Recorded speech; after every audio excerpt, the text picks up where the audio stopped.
Hi, I'm Melissa Rembrandt. And I'm Candice Milano. Welcome back to The Build Up, presented by Brown Harris Stevens, where we discuss the secrets of building wealth through real estate. Today we're joined by Whitney Elkins-Hutten, a partner at PassiveInvesting.com and a nationally recognized expert in real estate syndications.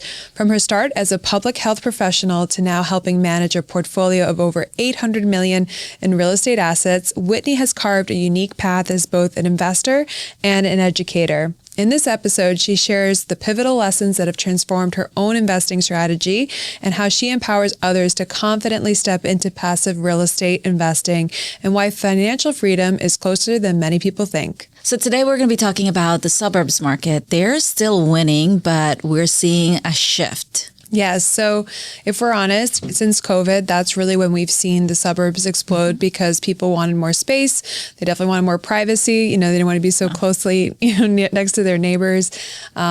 And also ultimately a backyard. They want outdoor space as well and more amenities. For sure. We've seen prices gone through the roof, right, during COVID in places like Westchester, Long Island, even Connecticut, and also the Hamptons, which is always have, really big demand. But even then, the prices were crazy. I mean, people were priced out and couldn't afford it.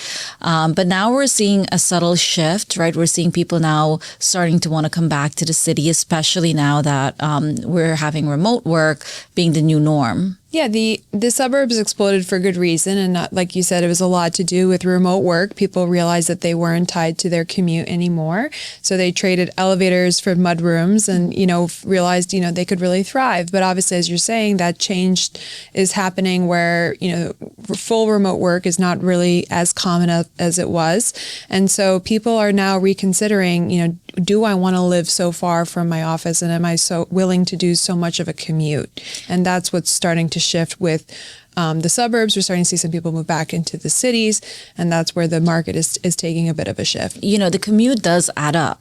And it takes a toll, especially now that you have to return to the office, at least 3 to 4 days. Some places are even 5 days. So that commute really does add up. It does have a lot of impact on how you're showing up. And people are now wanting to come back to culture, right? That's what Manhattan is known for. So they're now thinking, hey, this is all nice and great, but I can't really enjoy it for, however many days I'm in the office. And, and then you also you're flirting back with the culture when you're here in the city and you kind of miss that. Definitely. So what we're seeing now is pockets like in Brooklyn, Hoboken, New Jersey, and even parts of Manhattan, the prices have really been heating back up again because, people are looking for those areas that offer still some balance. Those are some areas that are still very residential, walkable, so they can get, a little bit of that feel that they were getting from the suburbs while living much closer to their work. But what's really interesting is it's not just the city versus the suburbs anymore. People want more proximity versus optionality, and they want, again, that culture. They want the dining, they want to go out to see the ballet,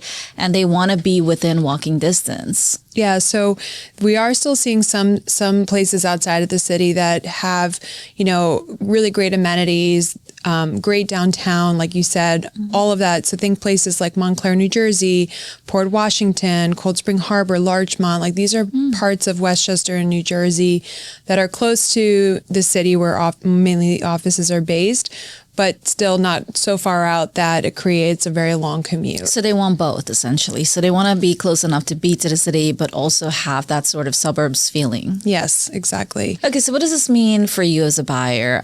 Location is important, and it's not just about what looks good on paper. You want to make sure that you're living the lifestyle that you want Monday through Sunday at this point, right? So I do think that it's important that you're not just looking at what it means, just what looks good on paper, but it needs to fit your lifestyle. Yes. And if you're a seller in the suburbs, think very strategically and price accordingly because the frenzy is cooling. So think about that and don't overprice your property, but know that there is still demand for homes that are in convenient areas that have, great amenities and are well built. So the bottom line here is the suburbs are not just, they're not the only star here in this market, right? The city is now, the pendulum is kind of swinging back towards the city. And I think, look, we all knew that, right? It's always going to be a demand for in the city, but now it just makes more sense. So Definitely. So we'll see what happens. This beautiful set here at Studio 1873 is brought to you by the Everset. The Everset provides full-service staging and furniture rental solutions in the New York area. We work with Brown Harris Stevens and many other top real estate firms, staging their homes to sell quickly and at the highest price possible. Our staging is affordable without sacrificing quality or design. For more information, please visit us at staging.theeverset.com or email us at staging@theeverset.com to request a free proposal. When we first started Excel Real Property Management 11 years ago, we did so with the intention of protecting the investment community. Here at Excel Real Property Management, we focus specifically on serving the needs of individual apartments, townhouse, and small multifamily building owners both in Manhattan and select neighborhoods of Brooklyn. Our services encompass everything: rent collection, expense payment, handling maintenance and repair, turnover between tenants, insurance needs. Literally anything that an investor would typically handle him or herself, we take care of for them. Whether you hold one individual apartment or a rental building that houses 20 units, Excel is here to help with all of your specific needs.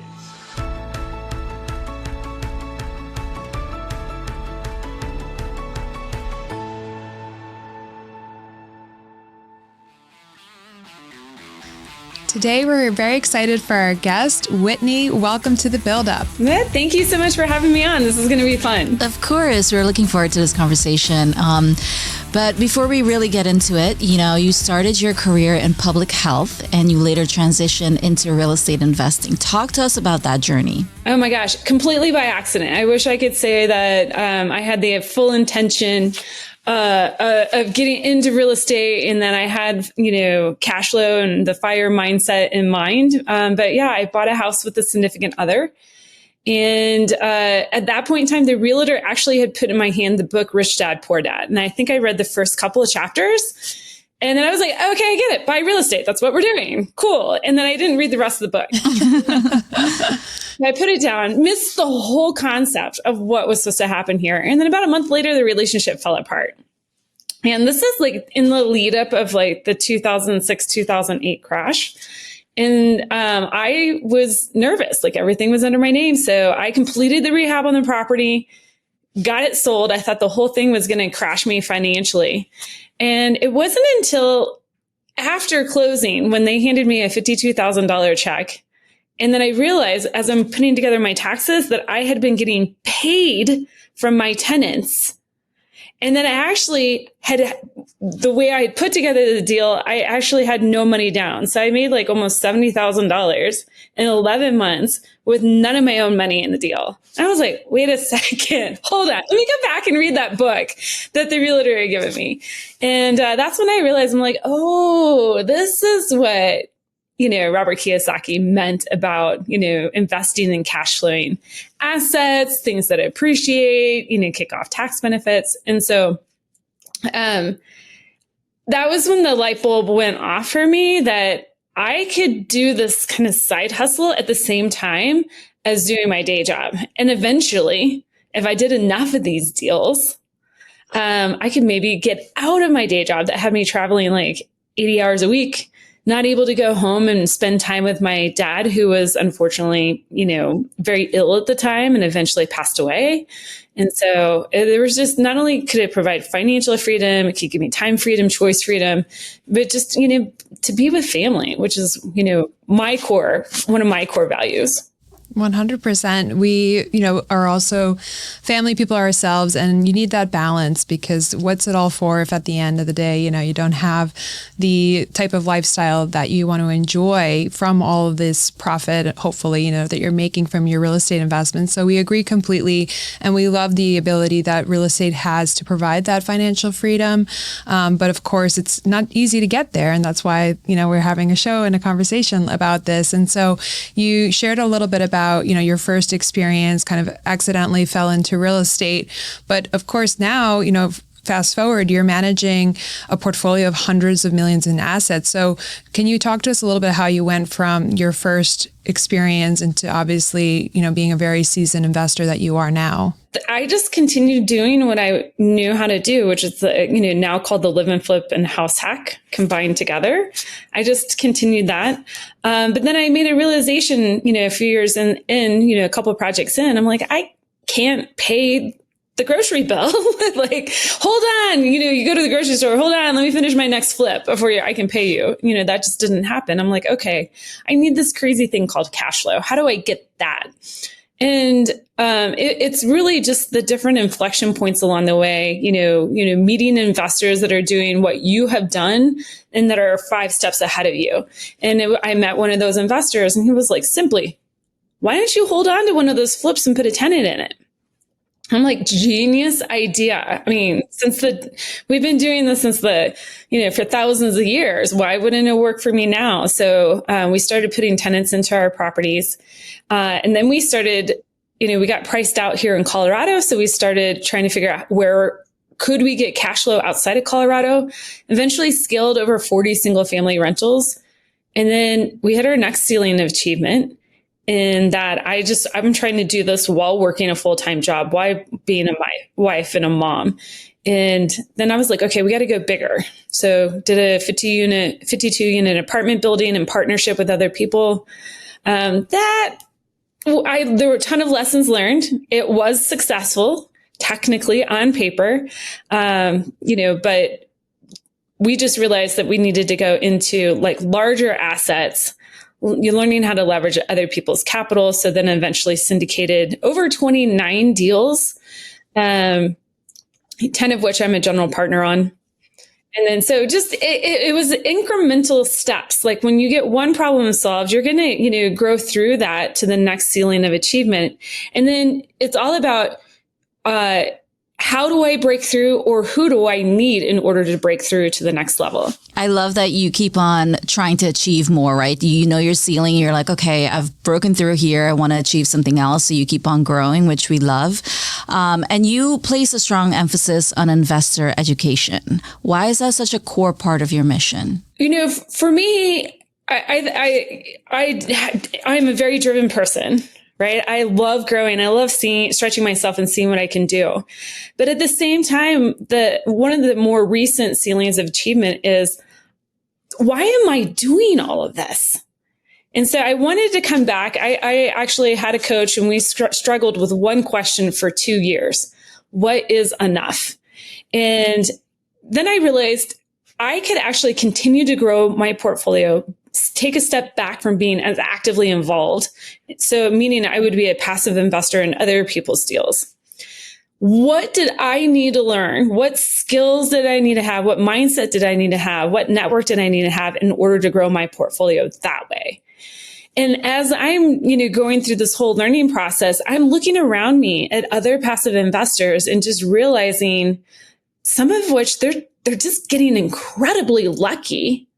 They're going to deals that are, in any other market would have been struggling, and they're just getting lucky. So that's my passion is I want investors to understand how to identify their goals, their risks, their timeline, invest in assets that align with that. And then let's craft a portfolio in such a way that we're not just looking at the investment itself, but making sure that their financial foundation is completely solid so they can weather any market, whether it goes up, down, or sideways. They're not losing sleep if a tweet comes out that tariffs are on, another tweet comes out, tariffs are off, right? And I guess we call it X now, but I don't know what you call that. You're Xing? Like, that's just weird. So. So that's great that, how you were able to transit. Well, first of all, you figured out that the active side wasn't maybe aligning any longer with your goals and where you were heading. And so you moved into passive, which is a very different side of investing in real estate. And so I think you've spent now the large part of your career in the later stage really focusing on not only your own passive investing, but helping others to build their passive investments. And so what would you say, or what do you believe every new passive investor should learn before they place their their first dollar in a syndication? Well, the first is the mindset. Okay. We call it passive investing, but it's not passive with your time, right? You actually have to learn how to be an active passive investor if you're going to actually do really well on this side of investing, meaning you have to define your goals. You have to define like your timeline for investing and time horizons on when you're going to deploy capital. You have to understand your risk tolerance and then create business alignment between all those three things: the time, the goals, the risk, the timeline, and the deal that you're going into. And so those are the major pieces that I see investors not sitting down with and really fully defining before they go into a deal. They'll maybe see a friend of theirs, a family member going, investing in a passive deal, getting essentially true mailbox money. And they're like, "Oh, I like that. I'm going to go into the deal that they did, or I'm going to partner with the operators they did because they did their due diligence." And honestly, that's the quickest way to lose money. So that's the initial step.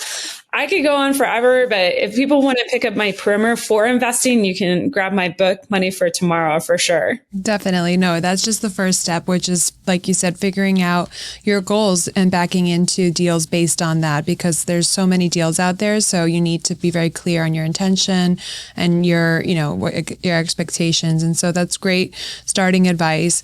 And since you've been working in this space for so long now, what have you seen as some of the bigger misconceptions amongst investors when it comes to passive real estate investing? So, that first misconception is that passive is passive. No, if we're going to be successful in this space, you have to be active in order to be passive. So you're going to be putting in a lot of work understanding your investor thesis, vetting the right operators, vetting the market, vetting the deal. Once you deploy the capital, your time involvement steps down, but even then you still need to be active, right? You need to think about you're the CEO of your portfolio, and every operator you invest with is a COO of a vertical. So you're constantly staying abreast of all of their reporting, of their finances. You're, asking questions about the finances, the financial statements you get. And so I think it's that big misconception that active is passive. Okay. Or passive is Passive is passive. Yeah. Passive is passive. All right. And another, and I think the last 3 years has taught us busted a couple of myths here. One of which is that as a passive investor, you still have to have liquidity, whether that you just hold cash in really low risk, non-volatile assets that you can access quickly, or maybe in, low risk assets where the capital is actually deployed, say like a debt fund, that you can, liquidate those shares pretty quickly as well. Also, as a passive investor, deals are going to go south. The more deals you do, it's not a matter of if, it's a matter of when. So you still have to have capital set aside for capital calls or taxes even, right? If you have something at exit and you don't have enough passive losses on your tax return and you're going to get a capital gains tax or a recapture tax, you have to have that money set aside.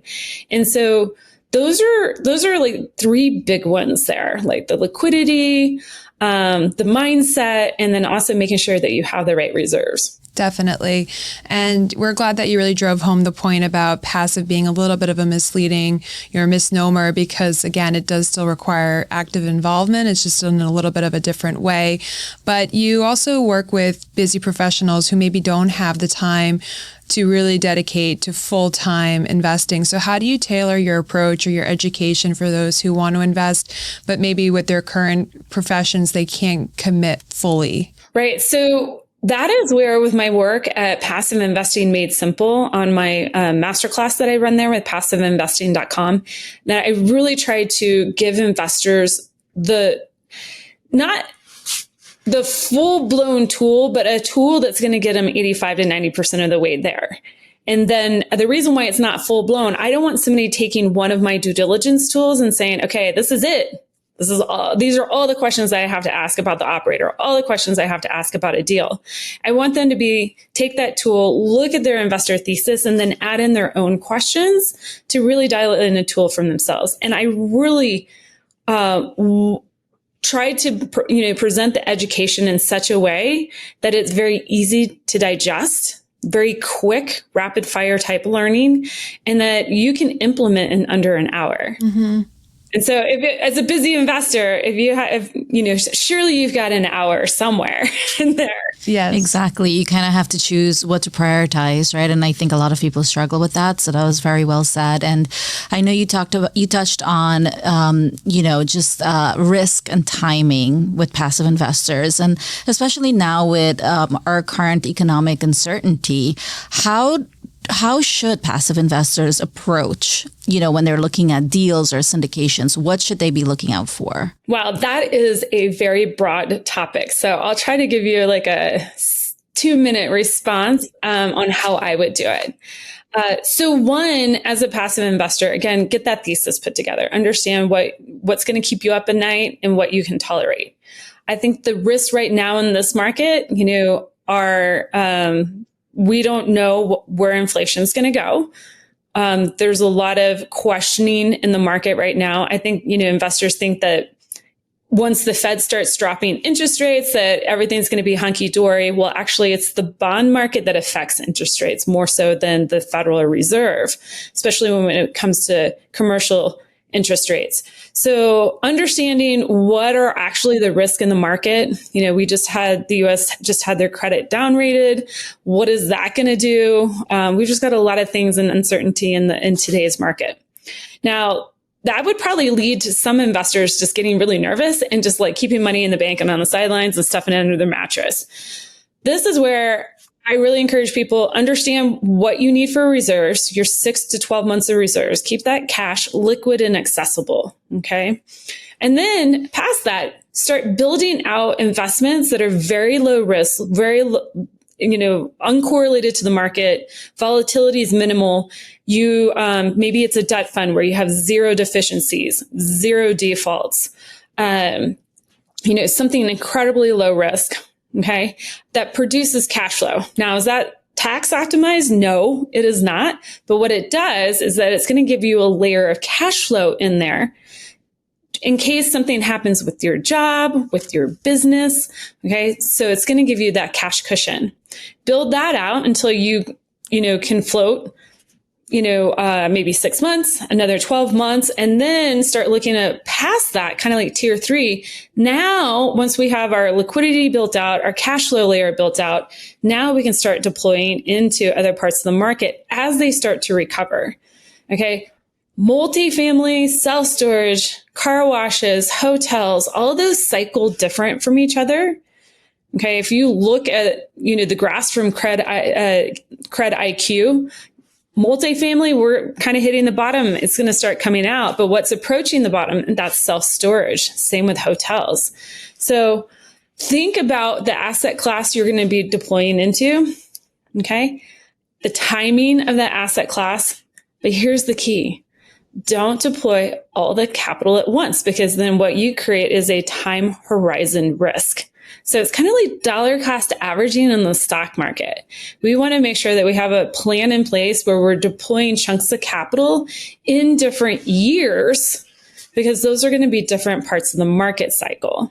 Okay. And we're going to be able to spread our risk. Perfect. I'll kind of stop there. We can go down that rabbit hole all day long. No, I was really invested in that. And I think, our listeners too, they really appreciate that kind of explaining, right? And I think we need a lot more of that education. And I know that's part of your mission as well. And I love your vulnerability. You touched a little bit on some of the mistakes you made, some of the things that you could have done differently. And just reflecting back, what personal or professional experience has most profoundly impacted the way you show show up and serve your investors today? Oh my gosh. I'm constantly learning by, every experience, positive or negative.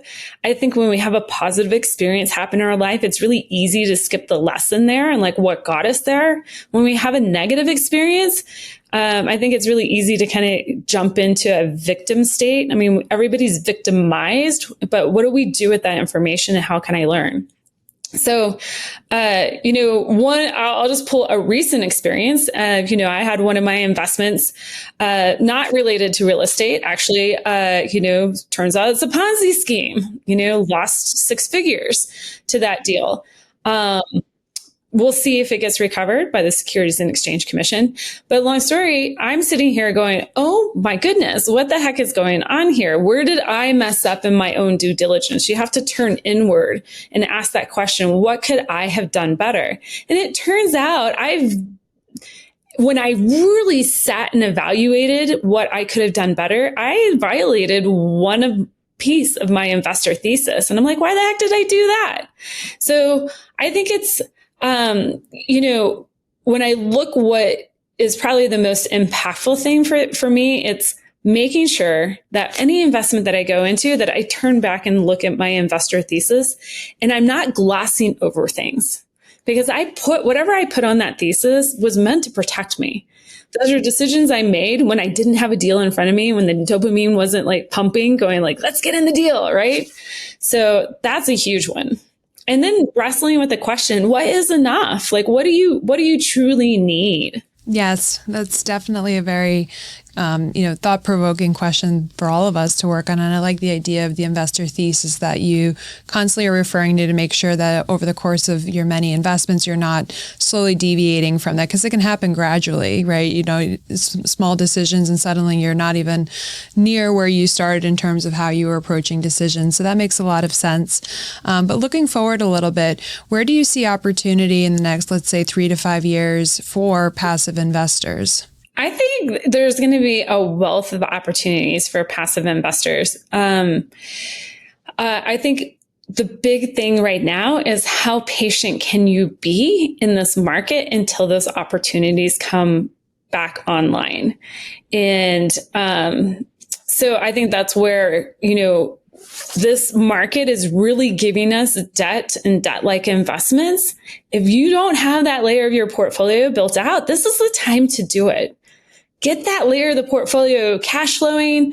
If you don't need the cash, harvest it. That way you're just going to have more capital whenever you are ready to deploy into an equity deal. But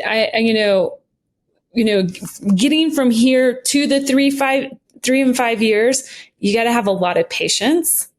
Okay. That's really a blip in the grand scheme of like a market cycle. So, but having, let's not stay scared and on the sidelines where you're only earning 3 or 4%. Let's get you earning 6, 8, 10%. Okay. And then keeping that in liquid type of assets. That way, whenever you do see like a multifamily deal or an express car wash deal or something that's more attractive to you in equity growth, do that. This is also a great opportunity just to kind of like put a pretty bow on it, to take a look at your portfolio and how do you truly want it to, how do you want to build it? How do you want to craft it? How do you want it to look long term?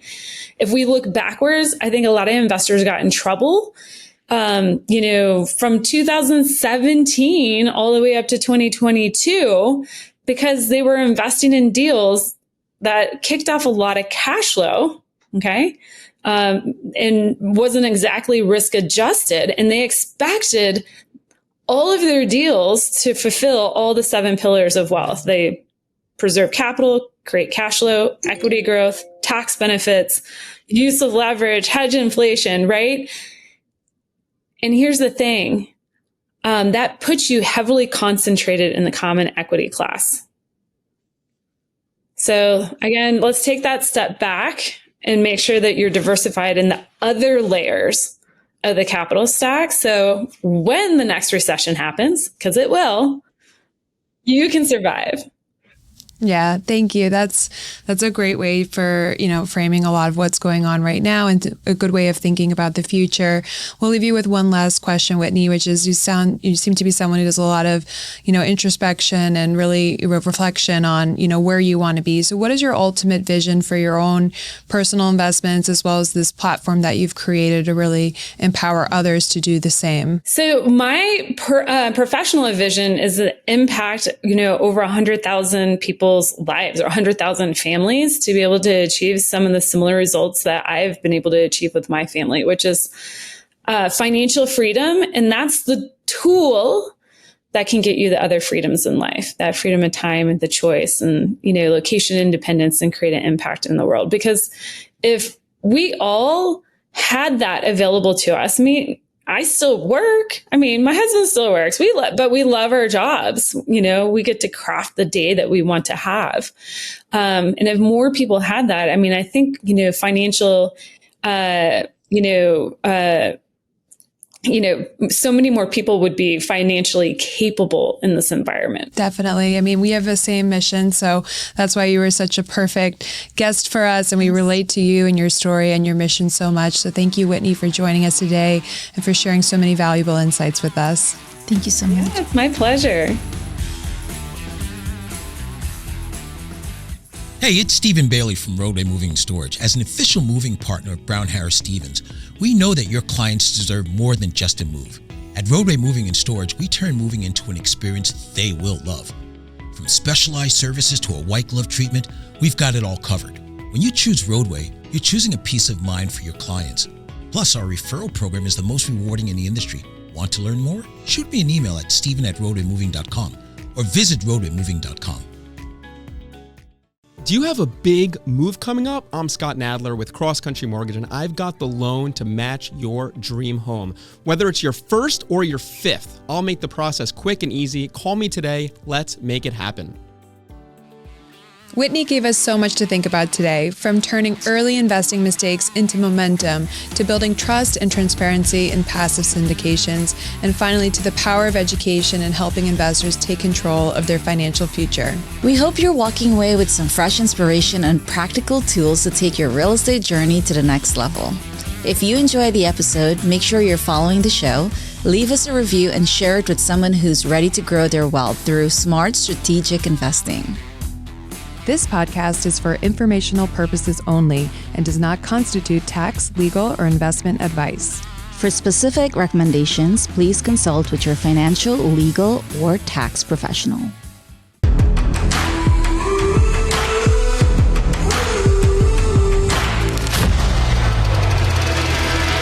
phone or always leaves your text on red. Leaves your text on red. Built the corporate group with $1,000 loan. Tell us a little bit about how you actually came from. Welcome to the build-up, John Roa. Thanks for having me. We're coming to you here from Studio 1873. It's not 57% over $2.7 million. So then, cheers.